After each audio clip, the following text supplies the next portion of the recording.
जय हिंद दोस्तों। आज की वीडियो में देखेंगे मैथ के वो महत्वपूर्ण प्रश्न जो आपके एसएससी के एग्ज़ाम हो, रेलवे के एग्ज़ाम हो या कोई भी टीचिंग का एग्ज़ाम हो ना। जिस भी एग्ज़ाम में आपकी मैथ आती है तो मैथ के कुछ ऐसे ही प्रश्न 5 से 6 लिए गए हैं जो बार बार पूछे ही जाते हैं, और जितने भी प्रश्न लिए गए हैं सभी को एक ट्रिक और आसान तरीके से लगाएंगे जिसका कुछ ही सेकंड में आंसर आएगा ना। तो यह आज एक 5वीं वीडियो रहने वाली। इससे पहले 4 वीडियो अपलोड हो चुकी है ना। जो लोग भी पहले से जुड़े होंगे उनको ट्रिक के बारे में पता होगा कि कैसी ट्रिक इस चैनल पे बताई जाती है। यदि आप नए हों तो चैनल को सब्सक्राइब करके ज़रूर जुड़ जाइएगा ना। तो देखिएगा आज का पहला प्रश्न, इसमें क्या पूछा गया है। इसमें पूछा गया है कि यदि 3a है ना, यदि 3a बराबर 6b और उसके बराबर 7c हो तो है ना ए बी सी का मान क्या होगा वही बताना है ना। यहाँ पे 3a दे दिया, बराबर में 6b दे दिया, बराबर में 7c दे दिया। यहाँ पे वो हमसे ए बी सी का मान पूछ रहा है तो आप ए बी सी का मान कैसे पता करेंगे, बस उसी को आपको निकालना है। तो आपको जो भी तरीका आता हो आप अपना तरीका अप्लाई एक बार जरूर करिएगा ना। तो देखिएगा इसको एक ट्रिक के माध्यम से, मतलब एक आसान तरीके से इसको कैसे हल करेंगे। हमें क्या चाहिए, ए बी सी का मान चाहिए ना। इसमें से हमें क्या निकालना है, ए बी सी का मान निकालना। और ए बी सी का मान कैसे निकालते हैं एक आसान तरीके से, बड़े ध्यान से देखिएगा ना। हमें ए बी सी का मान निकालना तो कैसे निकालेंगे, इस टर्म को देखिएगा जो दिया है ना, इसमें हमें पहले किसका मान निकालना है, ए का। तो एक काम करिए, तो ए को इसमें हाइड कर दीजिए, मतलब ए को इसमें छुपा दीजिए है ना। एक को आप बंद कर दीजिए, बचा क्या 6b और 7b। इसमें से 6 और 7 का क्या कर लीजिए, आपस में गुणा कर लीजिए। 6 7 42, यानी ए का मान कितना आ गया 42 है ना। आप देखिए आपको किसका मान चाहिए, बी का।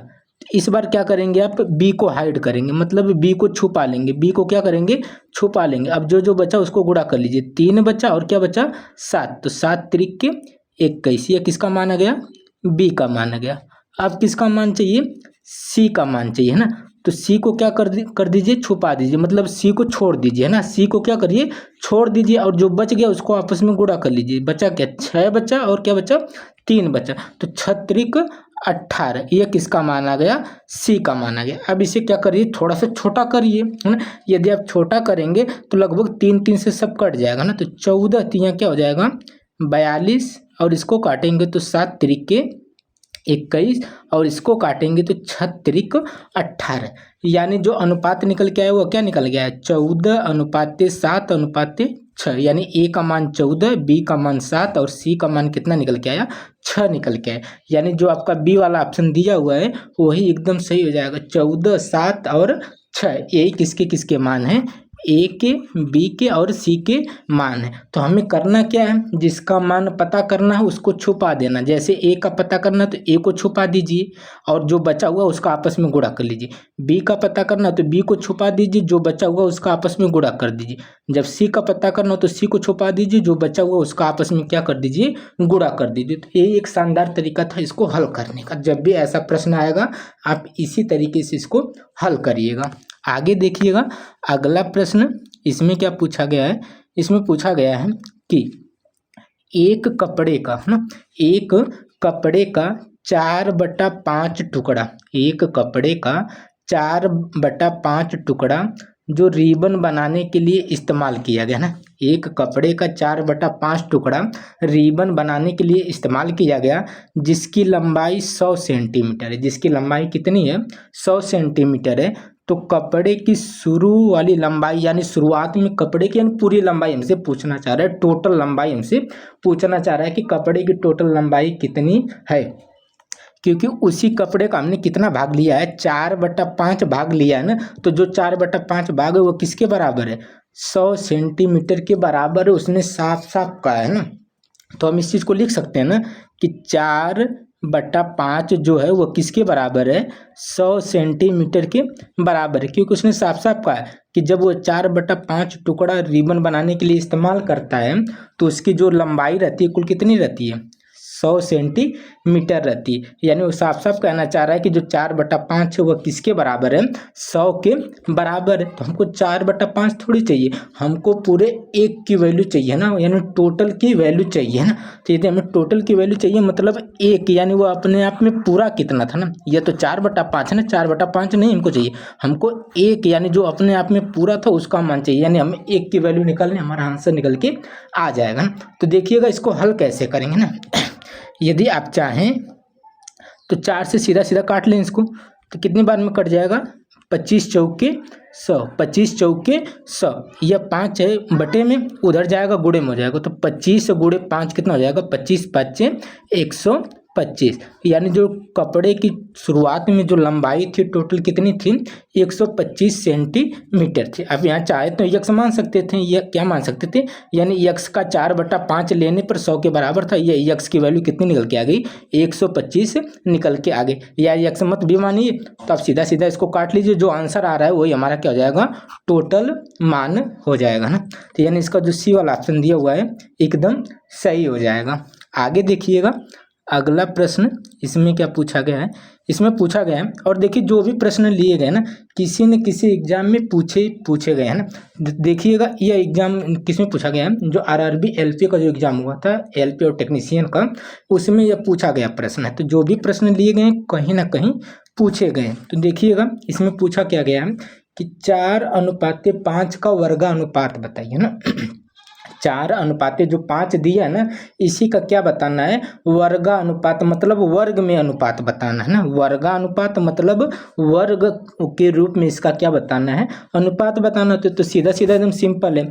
तो वर्ग में अनुपात बताना मतलब 4 का वर्ग कर लीजिए 16, 5 का वर्ग कर लीजिए 25, यानी 16:25 वर्गानुपात हो गया ना। 4 और 5 का सीधा सीधा वर्ग कर लीजिए और अनुपात में लिख दीजिए, वही क्या हो जाएगा, वर्गानुपात हो जाएगा। मतलब 4 का वर्ग क्या हो जाएगा, 4 चौके 16, 5 का वर्ग कर लीजिए 5 5 25, मतलब 16:25 इसका क्या हो जाएगा, डी वाला ऑप्शन जो दिया हुआ है एकदम सही आंसर इसका हो जाएगा ना।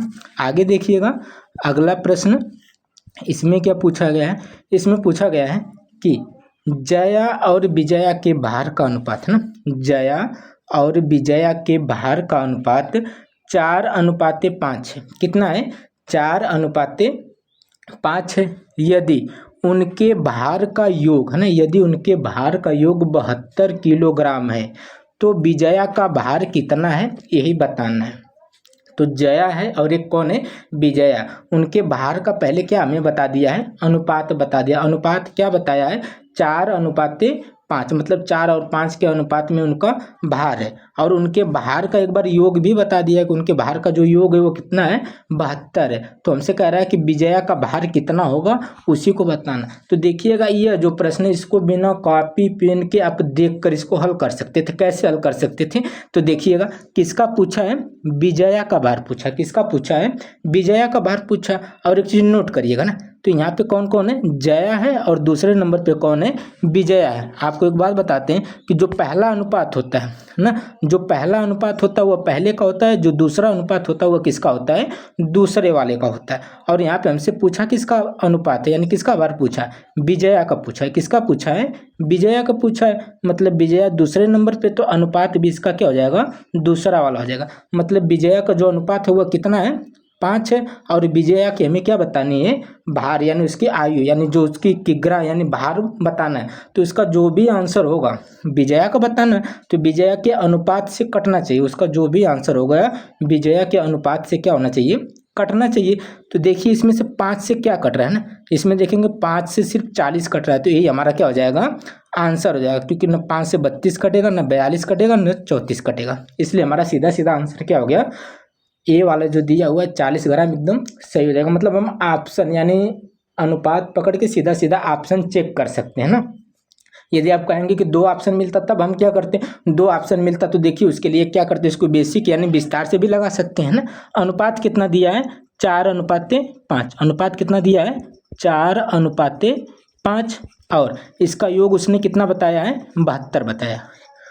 क्वेश्चन ने इसका योग कितना बताया है, 72 बताया। एक बार हम जोड़ते हैं ना, तो हम जोड़ेंगे तो 4 और 5, तो हमारे हिसाब से जोड़ने पर कितना आया, 9 आया।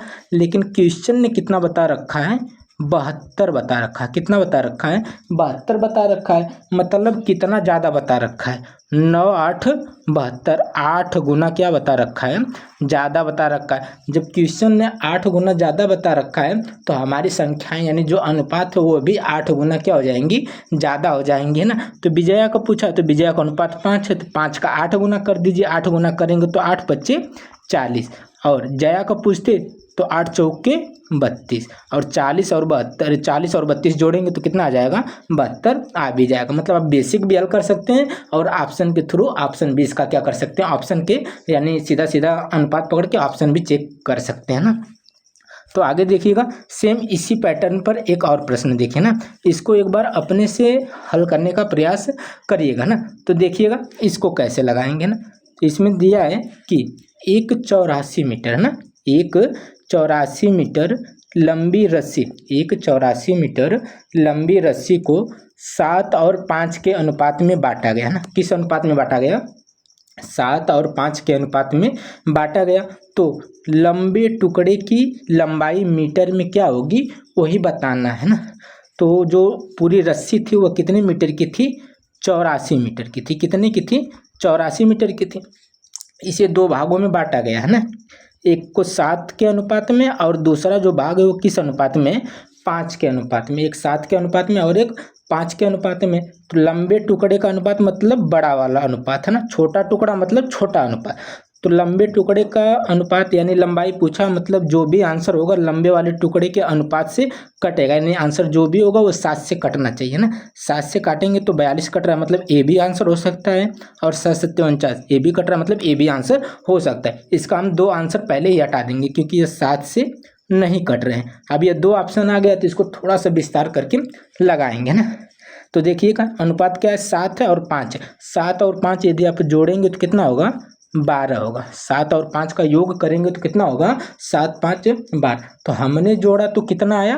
12 आया। लेकिन रस्सी की लंबाई वास्तव में थी कितनी? 84 थी। यानी क्वेश्चन ने कितना बताया? 84 थी। यानी हमारे जोड़ने पर 12 आया और उसने 84 बताया, मतलब 12 की वैल्यू कितनी है? 84 है। तो 1 की वैल्यू कितनी आ जाएगी?